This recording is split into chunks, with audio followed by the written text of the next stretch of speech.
मंजूर। क्या?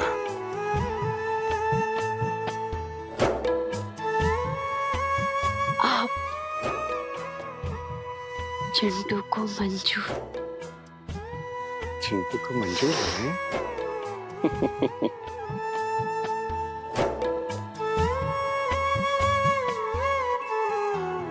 आज पता है एक अजीब सा बात हो गया। खुशबू मौसी अपने कमरे में बहुत रो रही थी। हम देखे, हम पूछे भी उनसे तो वो बोली राजीव बाबू सो गए। चिंटू के मंजूर।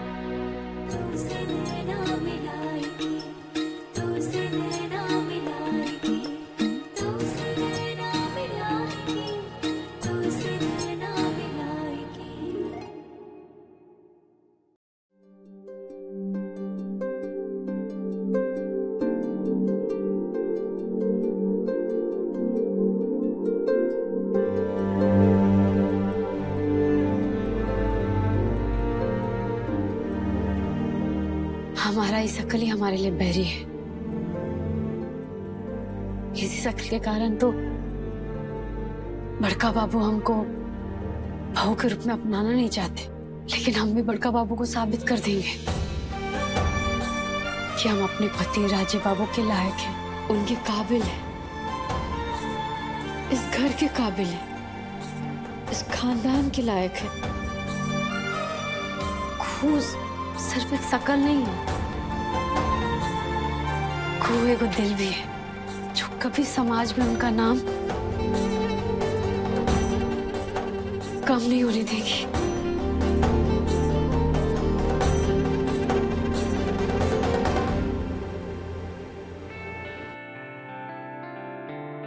क्या कर रही है मेरी कुहू? हाँ?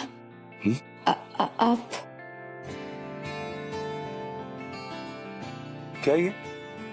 ताबीज। अरे छोड़ो ये ताबीज वाबीज। हम तो बचपन से पहनते आए, हमारी माई लेके आई थी ना पाफरनी मेला से। बचपन से पहन रही हो? तो जानती हो तुम, अब ना तुम बड़ी हो गई हो, और साथ में सुहागन भी, और वो भी हमारी धर्मपत्नी। दिखनी भी तो चाहिए ना। अरे चिंटू, क्या सोच रही हो?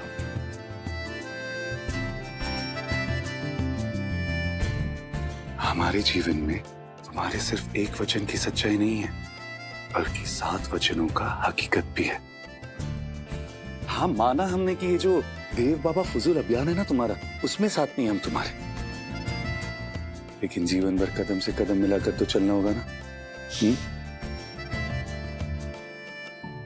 2 परिवारों की रजामंदी से हमारा ये ब्याह हुआ है। ये दरअसल एक दूसरे को भी तो हमें देना है ना। जी। और हम जानते हैं को कि वो दरअसल हमने तुम्हें कभी नहीं दिया।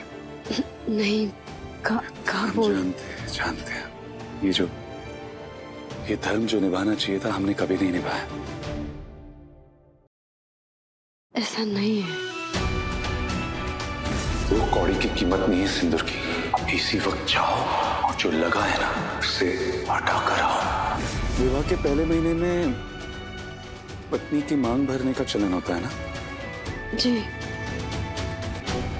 मांग में सिंदूर लगाया तुमने? नहीं। जरा हमें सिंदूर की बाती दो। आपको? हाँ, जल्दी जल्दी जल्दी।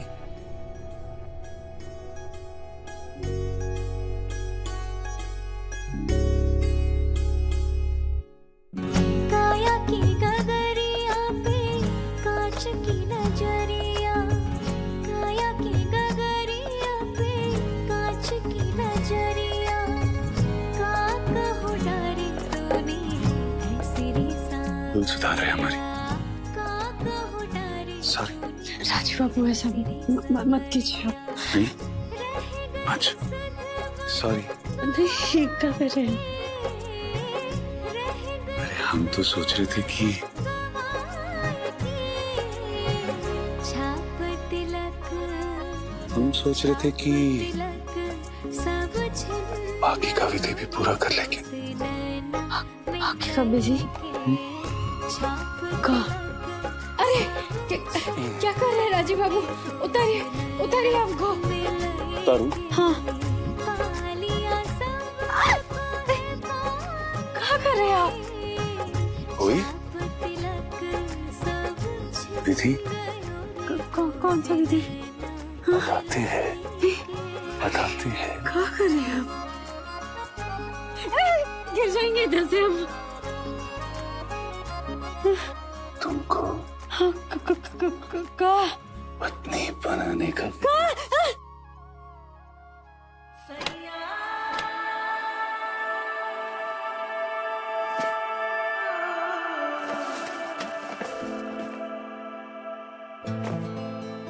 ये सब क्या है?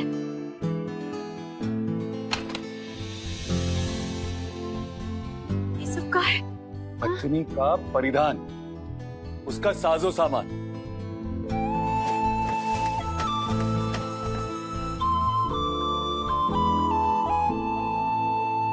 लहराती हुई साड़ियां। ये देखो, ये भोलापन तेरा मोहे मिस्री और भी रे, भोलापन तेरा मोहे चमचमाती बालियां। मिस्री सा लागे रे, जाने का है ये मन मेरा छलकती हुई चूड़ियां। तेरे पीछे भागे रे, जाने का है मन मेरा और तेरे अब? पीछे भागे रे, जियरा हमरा लुभा और अब बनाएंगे तुमको हम अपनी दुल्हनी।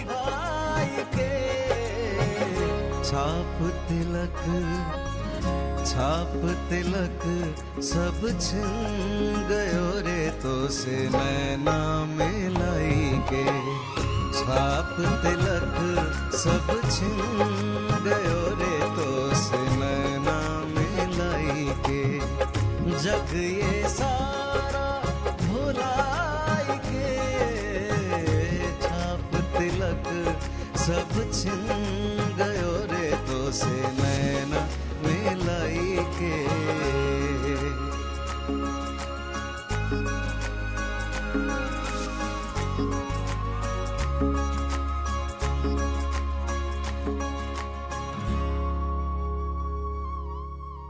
पल्लू सर पे हो या फिर कंधे पे, लेकिन हमारी दुल्हनिया की शर्म हमेशा आंखों में।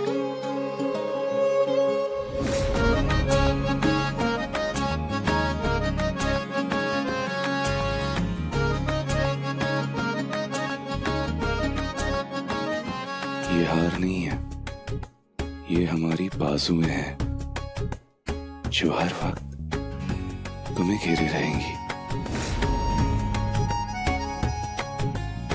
ये कंगन नहीं, ये हम हैं जो हमेशा तुम्हारी कलाई पकड़े रहेंगे।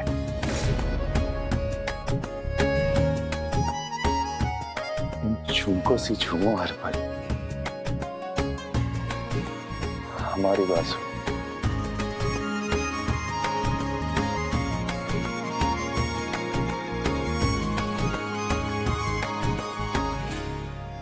और प्रीतम के माथे को प्रेमी चूमता है।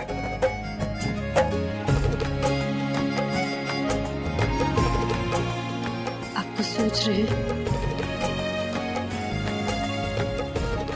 ये सोच रहे कि काश मन की आंखों के अलावा हम अपनी इस बेजान आंखों से भी देख पाते तुमको। आप अगर हमको देखते तो शायद तो बस देखते ही रह जाते। बुआ जी,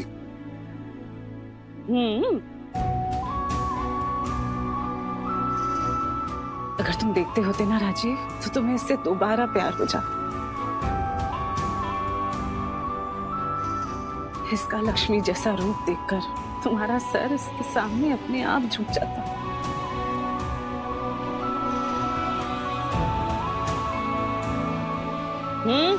चुप।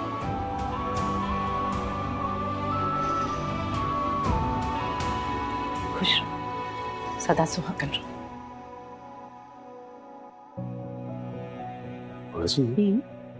इतनी सुंदर है। इतनी से भी कहीं ज्यादा सुंदर है।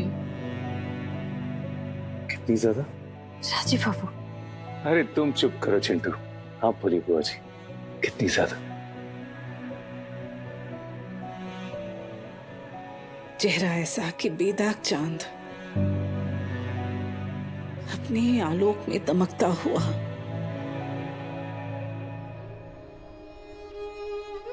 रात के गहरे आसमान से गहरी इसकी भोली निष्कपट आंखें, तितलियों के पंखों जैसी झपकती पलकें,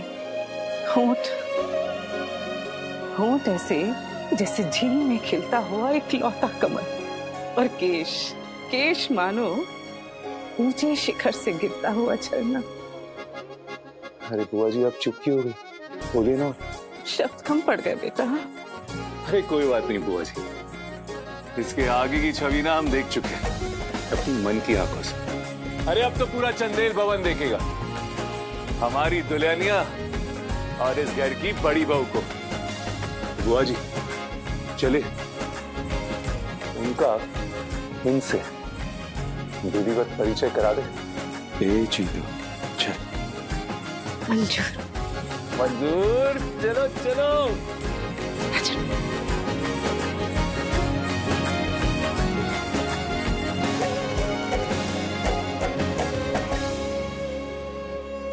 सुनिए सुनिए सुनिए, जरा अपना ध्यान इधर दीजिए। तो साहिबान, मेहरबान, कदरदान, आ रही है खास इंसान लेके अपनी एक नई पहचान, और वो है हमारा अभिमान।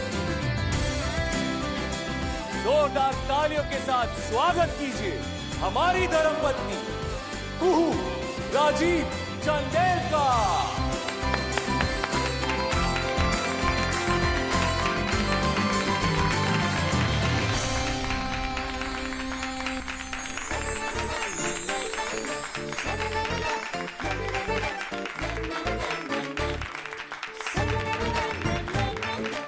क्या बात है।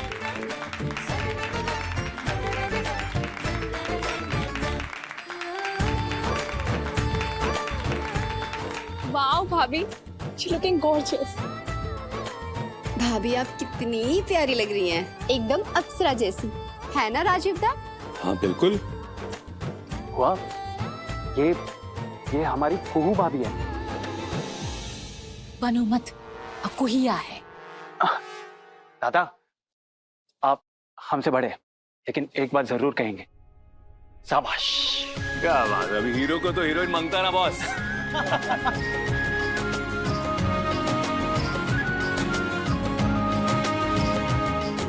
नजर ना लगे, ना अपनी ना किसी और की।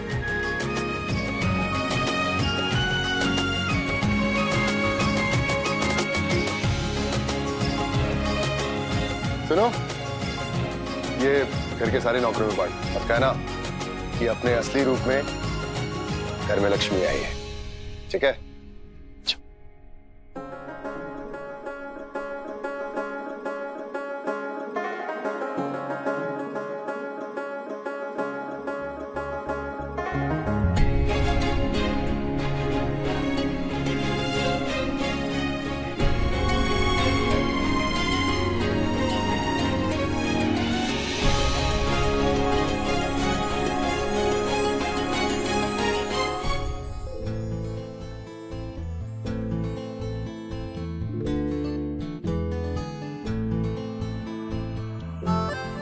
आकू,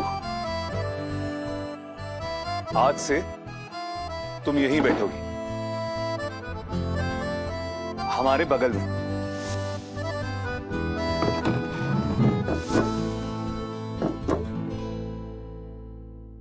हाँ, क्या है नाश्ते में? पहले औदा था, अब वर्दी आ गया है, सब सलूट मारो इसको। केवल लिबास बदल लेने से औकात बदल जाती तो हर ड्रामा थिएटर की रानी महारानी हो जाती। कुछ तो लिहाज कीजिए दादा, घर की बड़ी बहू है। अरे किसको रिश्तों का गणित सिखा रहे आप चाचा? इन्हें ये तो हर रिश्ते में फेल है। वैसे आपने भी जो लिबास पहना है। राजीव बाबू कुछ मत कहिए। अरे बुआ जी का थाली तो एकदम खाली है। हम पराठा देते हैं। बहुत जोर से आवाज हो गया। पराठा भी एकदम ठंडा है। हम अभी लेके आते हैं गरम गरम पराठा। तो ठंडा पराठा चलेगा, पर तुम जाके वापस ना हो तो अच्छा है। कुहू आएगी वापस। और गरम गरम परांठे भी लेके आएगी। बिल्कुल। उमेश, अरे राजीदा को हलवा दो। जी पापा। सच में भाभी, आज तो अब बिजली गिरा रही है। हाँ भाभी, आपने बहुत प्यारी लग रही है। जैसे पहले दिन दुल्हन की ड्रेस में लग रही थी, ठीक वैसे ही लग रही है। हमको छोड़ो, ये बताओ कि रसोई से और क्या लाना है। बड़का बाबू अचार ले आए आपके लिए। रहने दो। मौसी जी अभी तक नहीं आई।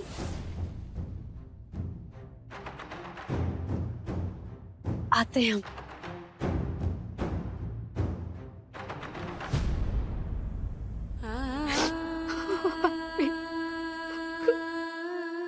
मौसी जी, मौसी जी, आप अभी तक यहीं बैठे हैं। देखिए ना 11 बज गया है। आप कुछ खाए भी नहीं है। कुछ खा लीजिए ना। क्या कर रही हो तुम यहाँ पर? वो कहा है ना हमने कि हमारे मामले में पढ़ने की जरूरत नहीं है, तो क्या कर रही हो यहाँ पर? जाओ यहाँ से, जाओ। आप एकदम परेशान मत होइए। बड़का बाबू छुड़ा के लाएंगे अवधेश बाबू को। अवधेश बाबू तो बड़का बाबू के दाहिने हाथ है। उनको कैसे जेल में छोड़ देंगे वो? और आपका ये हालत देखेंगे ना बड़का बाबू, तो उनको बहुत तकलीफ होगा। कितना मानते हैं वो आपको। कोई होश है तुमको? क्या लगता है तुमको देवनारायण चंदेल कौन है? कौन है? कोई बहुत बड़ा अवतारी संत है। क्या तुम तो बदलने निकली हो ना उनको? तुम जानती भी हो असली देवनारायण चंदेल कौन है? मैं जानती हूँ तुम को क्या कह रहे हो। तुम पागल। उस आदमी के मन में क्या चल रहा था मम्मी को कभी समझ नहीं है।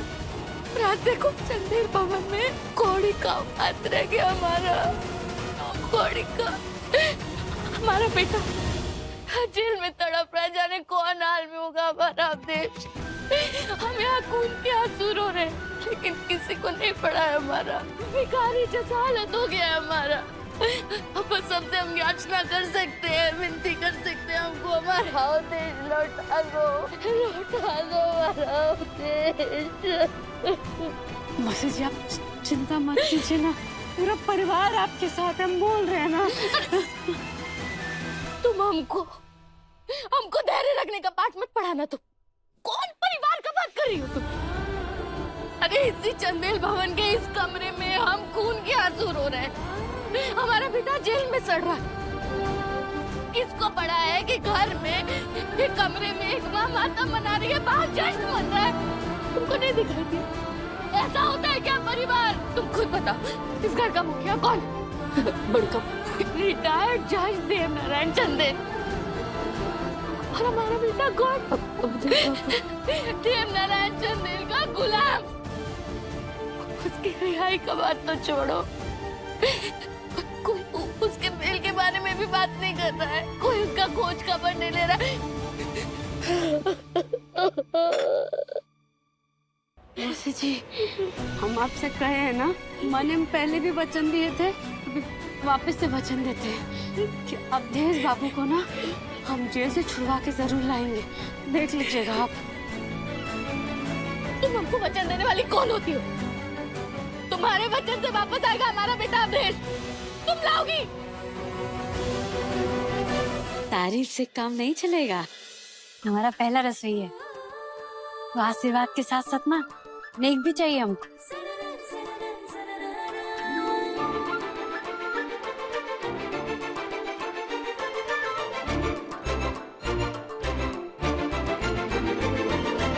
आशीर्वाद भी मिलेगा और नेक भी मिलेगा।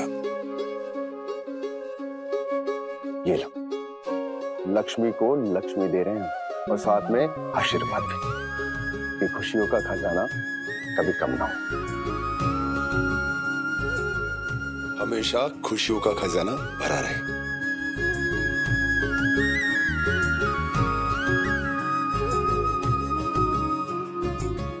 पहली रसोई का असली नेक, बड़ी बहू का हक। इस गृहस्थी की चाबी को दोनों बहुओं के जाने के बाद हम संभाल रहे हैं, और आज से ये तुम्हारी हुई पूरे हक से। नहीं बुआ जी, ये हम कैसे ले सकते? बोला ना, हक से, सम्मान से। ले लो कुहू बेटे, बड़ों का आशीर्वाद।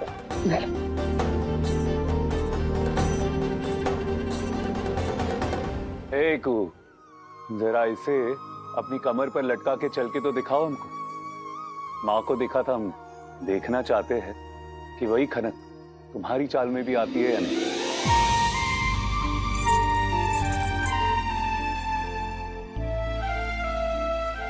देव को दे दो जाके।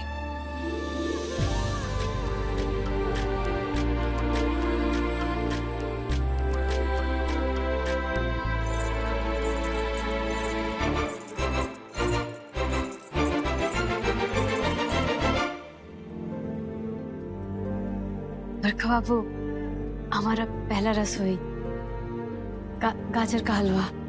गृहस्थी कमर में खोस ली है, अब जब वसीयत लिखवा लेगी तब जागेंगे आप। हमको नेक नहीं देंगे? देख रहा हूँ कि ऐशो आराम की लालसा गई नहीं अभी तक।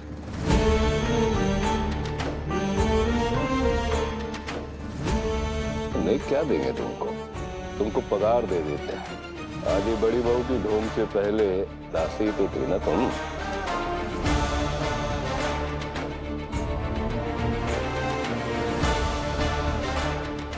अरे नहीं बरखा बाबू, हमको पैसा नहीं चाहिए। अच्छा, तो फिर क्या चाहिए? बस अवधेश बाबू को ना जेल से छुड़वा दीजिए। हम सुने हैं कि अगर आप कागज तैयार करेंगे ना तो उनको जेल से जल्दी छुटकारा मिल जाएगा। इसको आप इसको हमारा पगार समझिए या बड़की बहू का नेक, बस कुछ भी समझ के बस अवधेश बाबू को जेल से छुड़वा दीजिए।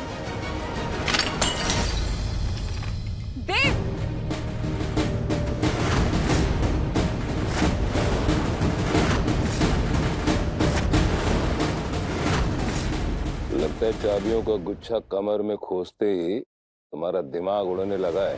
हमको क्या करना है और क्या नहीं करना है, अब उसकी हिदायत तुम दोगी। कैसी हिदायत है बाबा? नहीं बताइए ना हमको, कैसी हिदायत है? अवधेश को जेल के बाहर निकालना जरूरी नहीं है, वो बेगुनाह है, जेल में सड़ता रहेगा वो। बेल की प्रक्रिया चल रही है, बेल अपने वक्त पर ही होगी। किसी की सिफारिश और किसी की पैरवी की जरूरत नहीं है। बड़का बाबू, कब से वो जेल में ही है, कम से कम आप। देखिए बाबा, आप राजीव बाबू रहने दीजिए।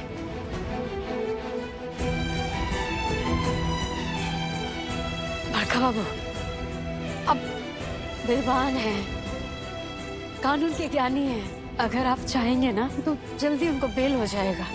एक माँ का तो दर्द समझिए ना, आप भी तो एक बेटा का जुदा होने का दर्द समझते होंगे ना। ओह अच्छा। माने जब राजीव बाबू आपको बोले थे आप उनके पिता नहीं हैं, वो चंदेल नहीं है, तुम देखे थे आपका चेहरा एकदम उतर गया था। आपका चेहरा में हम दुख देखे थे। हमको पता है बड़का बाबू कि आप जितना कठोर दिखते हैं ना उतने हैं नहीं आप। बताओ ना देव, तुम पहले कैसे थे और अब कैसे हो गए हो? वो समय कुछ और था और हम लोग बदल गए। अरे बस करो।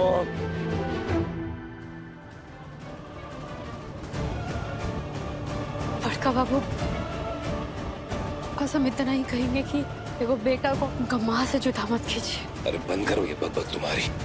बड़ी बहू का लिबास सर चढ़कर बोल रहा है तुम्हारे।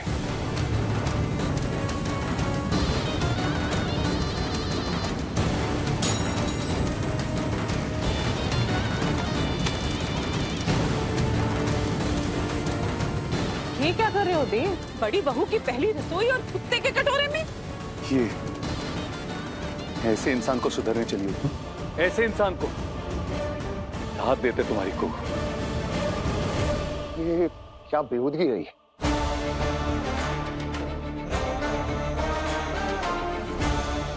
हमारी नजर में तुम और तुम्हारी पहली रसोई की हैसियत ये है। अब रही बात तुम्हारी कानूनी गुहार की, तो भूल से भी दखल मत देना उस क्षेत्र में, वरना वो तो रो ही रही है। तुम भी मेरी हैसियत की बात आप मत करिए बाबा। अगर हमने आपके बारे में बात करना शुरू कर दिया ना, तो आपको आपकी हैसियत पता चल जाएगी। बाबा आप ना राजीव, राजीव बाबू, कहूँ सच कहूँ, गलती इनकी नहीं, गलती तुम्हारी है। अरे किससे दया की भीख मांग रही है? इनसे, जिसने अपने ही बेटे को गोली मारकर उसकी ये गति कर दी और खुद पूरे घर में लहराते हुए घूम रहा है। इनसे। अहंकारी, घमंडी, ये इंसान तो अच्छा बाप भी नहीं बन पाया। ये क्या सुधरेगा?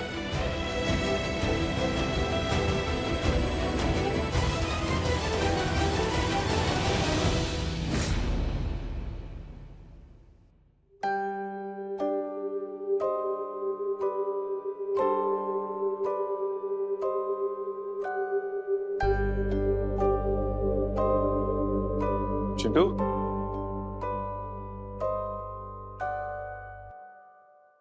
हे चिंटू, इतनी चिंता क्यों कर रही हो? टेंशन मत लो। चिंता नहीं करे राजीव बाबू, और हम हिम्मत थोड़ी ना हारे। बस बड़का बाबू का बात सुन के थोड़ा तकलीफ हो गया हमको।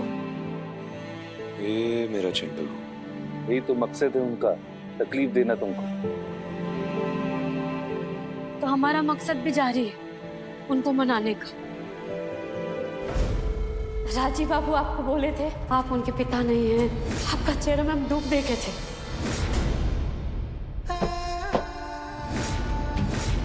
और जैसे कोई बटुआ मार के चला जाता है, वैसे ही आपके हाथ से चाबी का छल्ला छीन के ले गई कुहिया।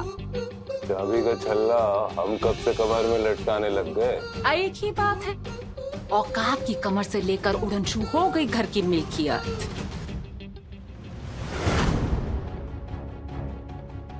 जो बात तुम्हारे रत्ती भर भेजे में नहीं घुसती ना, उसको हमारे आगे मत बका करो। लेकिन इस रत्ती भर भेजे में इज्जत का फिक्र तो है ना जाने कैसे आप जैसे विद्वान लोगों की इज्जत को चोट काहे नहीं लगती। बहुत सोच समझ कर बोला करो, वैसे ही बहुत चोट खाए बैठे हैं हम। हमारा भाई, हमारा बेटा सब हमसे दूर जा रहे हैं। कहीं तुमको भी ना निकल जाओ यहाँ से, इससे पहले कि आप और गुस्से की बंदूक से मरी हुई चिड़िया ना मारते। क्यों दिमाग खा रही हो तुम? निकलो यहाँ से। ठीक है, अब जो करेंगे हम ही करेंगे, काहे कि घर के बड़े तो चोट खाए बैठे हैं।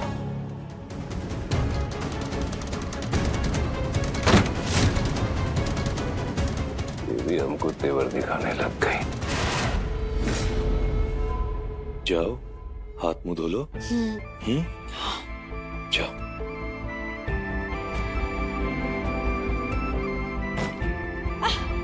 ये क्या कर रही हो? अब पैर में चोट लगवाओगी?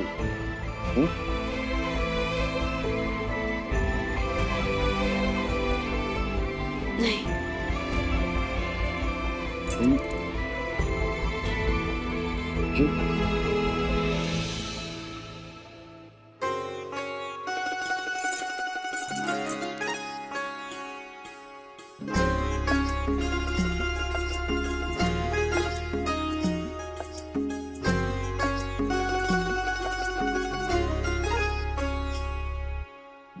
काया की गगरिया पे कांच की नजरिया, काया की गगरिया पे कांच की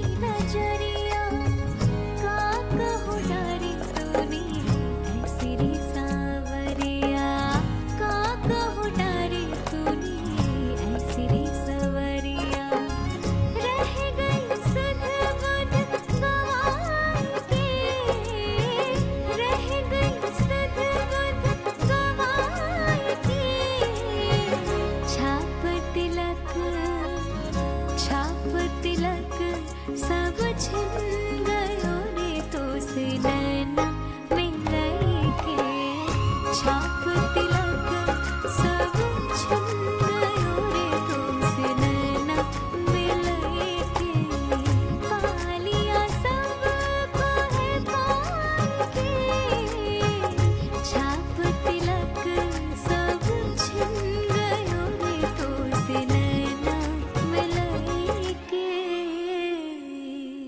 आपके मन में अगर कोई बात है ना तो कह दीजिए ना। अगर गुस्सा है तो बरस पड़िए। ऐसे प्यार से मन में बात दबाते हैं ना, वो देख के बहुत दुख होता है। एक ही बात कितनी बार बोले तुमको? नहीं बताओ ना, कितनी बार बोले? अरे ऐसा लगता है जैसे मन के किवाड़ को अंदर से बंद कर दिया तुमने। देखा नहीं तुमने? सुना ना कितनी बद्दी और ओशी भाषा में बात की बाबा ने तुमसे? अरे हम कह रहे ना, अवधेश को जेल से निकालने की मंशा ही नहीं उनकी। सुधारना है उनको, दिल जीतना है उनका। मन की बात हम बोल। अरे हमारे बोलने का कोई मतलब है? कोई फर्क पड़ता है तुमको? ऐसा नहीं है। क्या ऐसा नहीं है? राजीव एकदम ठीक कह रहा है बेटा। वक्त के साथ साथ देव की स्थिति बद से बदतर होती जा रही है बेटा। वो बिल्कुल उनके जैसा होता जा रहा है। उनके जैसा माने? हमारे पिताजी जैसा। प्रताप नारायण चंदेल बेरहम, क्रूर, हिंसक, हठी, वो जो बदलना नहीं चाहता और जिसे बदला नहीं जा सकता।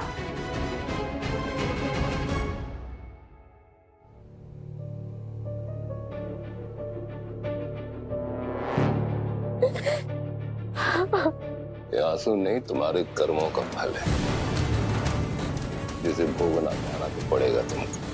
जैसे चिंगारी की वजह से ये टेबल क्लॉथ कुछ ही मिनटों में जलकर राख हो गया ना, वैसे ही इस चिंगारी की वजह से आपकी जिंदगी कुछ ही घंटों में जलकर खाक हो जाएगी। अच्छे से रो।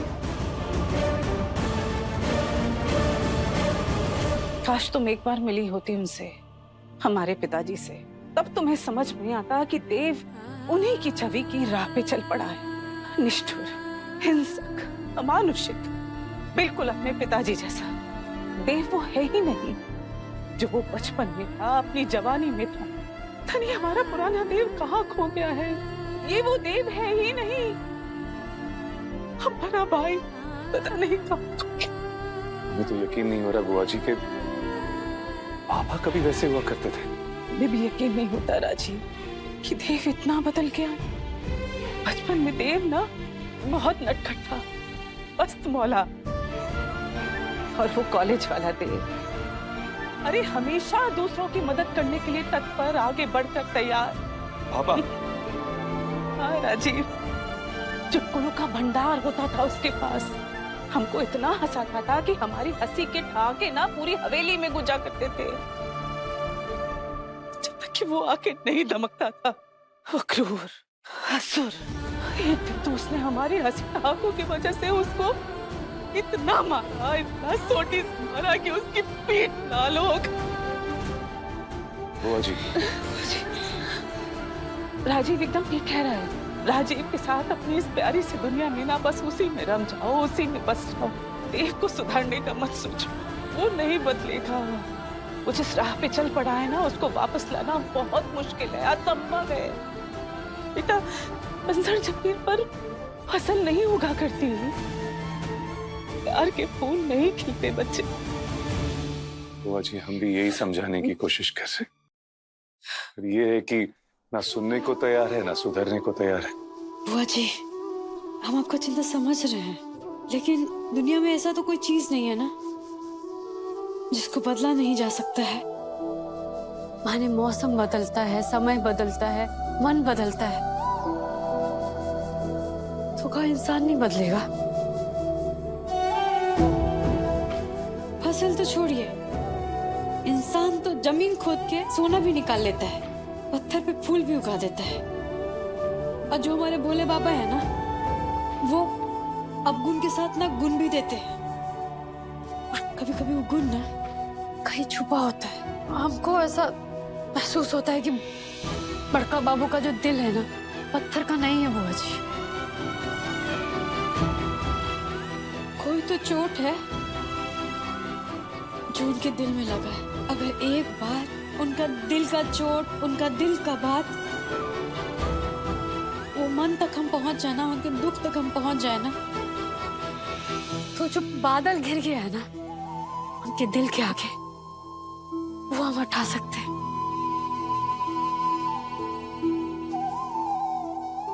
बुआ जी, ये भी बाबा की तरह ना वो सुधरेंगे और ना ये सुधरेगी। जिद्दी है, जिद्दी। दयालु दुर्गा नहीं सुधरेगी। आप लोग हैं ना हमारे साथ, है ना? चलो चिंटू मास्टर। अवधेश, खुशबू, चलिए। चलिए राजीव बाबू, कैसा है तू? अवधेश आ गया, बेल हो गई। कैसा है तू बेटा? खुश रह। हम ठीक है माँ।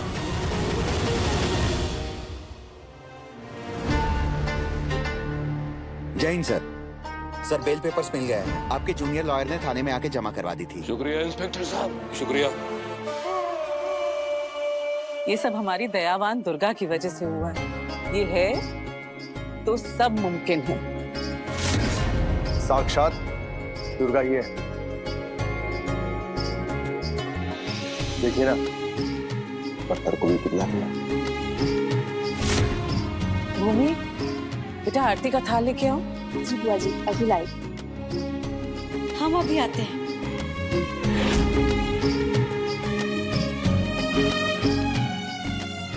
दरवाजे पर ही खड़ा रहेगा या अंदर भी आएगा?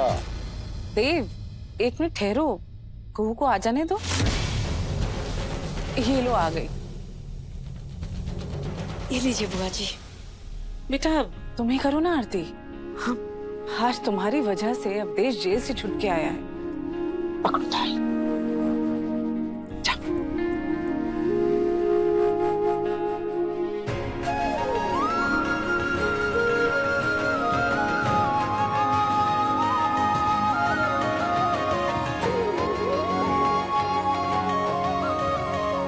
हम कहे थे ना आपसे, सब ठीक हो जाएगा।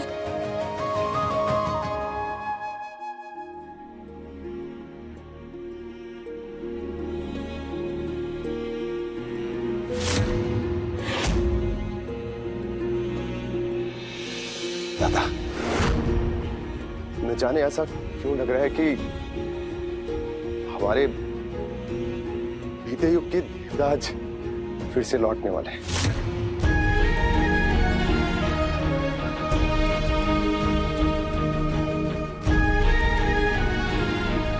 आज जो ये हुआ है ना, इसमें कुछ हाथ तो हमारी घर की बड़ी बहू का भी।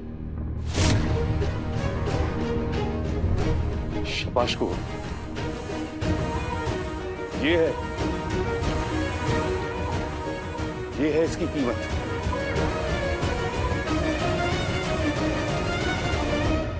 कुछ लोग यहाँ कुछ गलत फहमियों के शिकार हो गए हैं। अवधेश को छुड़ाने का मकसद हमारा केवल इतना था कि हमें अपनी इज्जत बचानी थी। चंदेल भवन का कोई सदस्य जेल में है, ये बात पूरे शहर में आग की तरह फैल गई थी और हमने जो कुछ भी किया उस आग को शांत करने के लिए और अपनी व्यक्तिगत इज्जत को बचाने के लिए किया है। किसी को भी कोई खुशफहमी पालने की जरूरत नहीं है। ये 21 गिनिया है, देखिए कोई कमी नहीं रहना चाहिए, नाक नहीं कटनी चाहिए। इन्हें तिजोरी में रख देते हैं। बोला था ना उड़ना मत ज्यादा, पर काट देंगे। तब देखो कैसे गिरती है आसमान से कोई। अपने पसंदीदा शो के फुल एपिसोड देखने के लिए अभी डाउनलोड करें दंगल प्ले ऐप।